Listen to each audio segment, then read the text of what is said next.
تبارك الذي نزل الفرقان على عبده ليكون للعالمين نذيرا. إن الحمد لله نحمده ونستعينه ونستغفره ونؤمن به ونتوكل عليه ونعوذ بالله من شرور أنفسنا ومن سيئات أعمالنا. من يهده الله فلا مضل له ومن يضلله فلا هادي له ونشهد أن لا إله إلا الله وحده لا شريك له ونشهد أن محمدا عبده ورسوله ولا نبي بعده. أما بعد. محترم و معزز سامعین و ناظرین کرام، السلام علیکم ورحمۃ اللہ وبرکاتہ۔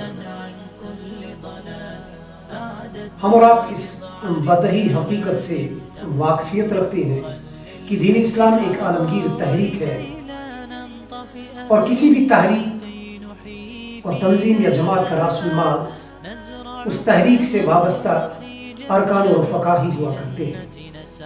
یہی لوگ اس تحریک کے ترجمان و بیلوس سپاہی ہوتے ہیں۔ ارکان و رفقا جتنا فکری طور پر پختہ، اخلاقی طور پر مضبوط، علم و حکمت کی دولت سے مالا مال، روحانی کیفیات سے سرشار، نظم و ضبط کے پابند اور عملی میدان میں متحرک ہوں گے، اتنا جلدی وہ مقاصد حاصل ہوتے ہیں جس کے لیے وہ تحریک برپا کی گئی ہوتی ہے۔ بحثت امت مسلمہ، ہمارا مقصد وجود اللہ تعالیٰ کے دین کو ساری دنیا کے سامنے پیش کرنا اور اسے عملی دنیا میں غالب و قائم کرنے کی جدوجہد کرنا ہے۔ مگر امت مسلمہ کہاں کھڑی ہے، ہم اور آپ اس سے بخوبی واقف ہیں۔ آج کے اس پرآشوب دور میں اس انبیائی مشن کی آبیاری کی ایک چھوٹی سی کوشش الفرقان مرکز-الدعوہ کا قیام ہے۔ افراط و تفریط کے اس دور میں ایک ایسا ادارہ جو قرآن و سنت کی ترویج کے لیے حسب استطاعت اپنی کوششوں میں مگن ہے۔ محترم سامعین کرام، قرآن پاک کی اس آیت کریمہ کا ہم عملی نمونہ بننا چاہتے ہیں۔ قُلْ هَٰذِهِ سَبِيلِي أَدْعُو إِلَى اللَّهِ عَلَىٰ بَصِيرَةٍ أَنَا وَمَنِ اتَّبَعَنِي۔ مسلکی منافرت نے چار سو ایک طوفان بدتمیزی کی مکروہ شکل اختیار کی ہے۔ تفسیق و تکفیر ہر چہار سو عام ہے۔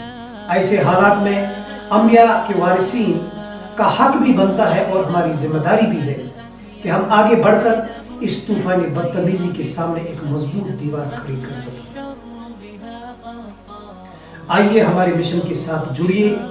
ہم علم و محبت، بھائی چارگی اور برداشت کو فروغ دینے کا کام کر رہے ہیں۔ آپ ہمارے ساتھ جڑیے، آپ ہمارا ساتھ دیجیے اور دین اسلام کا حقیقی وارث ہونے کا حق ادا کریں۔ ہمارا اولین فریضہ عوام الناس میں قرآن فہمی کا جذبہ پیدا کرنا ہے، احیاء سنت کے لیے دن رات کوششیں کرنا ہے اور امت مسلمہ کو ان اخلاقی اور مذہبی اقدار کا پابند بنانا ہے جس سے امت بہت دور ہو چکی ہے۔ امت مسلمہ جن مسائل میں اس وقت گھری ہوئی ہے، امت مسلمہ جن مسائل سے اس وقت دوچار ہے، جب ہم قرآن و سنت کے ساتھ جڑ جائیں گے تو انشاءاللہ وہ دن دور نہیں جب امت مسلمہ ہماری ان چھوٹی چھوٹی کوششوں سے دوبارہ وہی عروج حاصل کرنے میں کامیاب ہو جائے گی جس پر کبھی ہمارے اسلاف ہوا کرتے ہیں۔ میں آپ کا میزبان ظفر اقبال فلاحی آپ کو دعوت دیتا ہوں کہ آپ ہمارے ساتھ جڑیے۔ ہمارے پروگرامز انشاءاللہ آپ یوٹیوب پہ بھی آپ دیکھ پائیں گے۔ ہمارے ساتھ جڑیے رہیے تاکہ قرآن و سنت کی یہ صاف اور شفاف دعوت آپ تک بھی پہنچے۔ وآخر دعوانا ان الحمدللہ رب العالمین۔ السلام علیکم ورحمۃ اللہ وبرکاتہ۔ أعددنا بضع رسالات تحمل نورا للأجيال، معنا نهج حياة جئنا تبصرة عن كل ضلال. أعددنا بضع رسالات تحمل نورا للأجيال.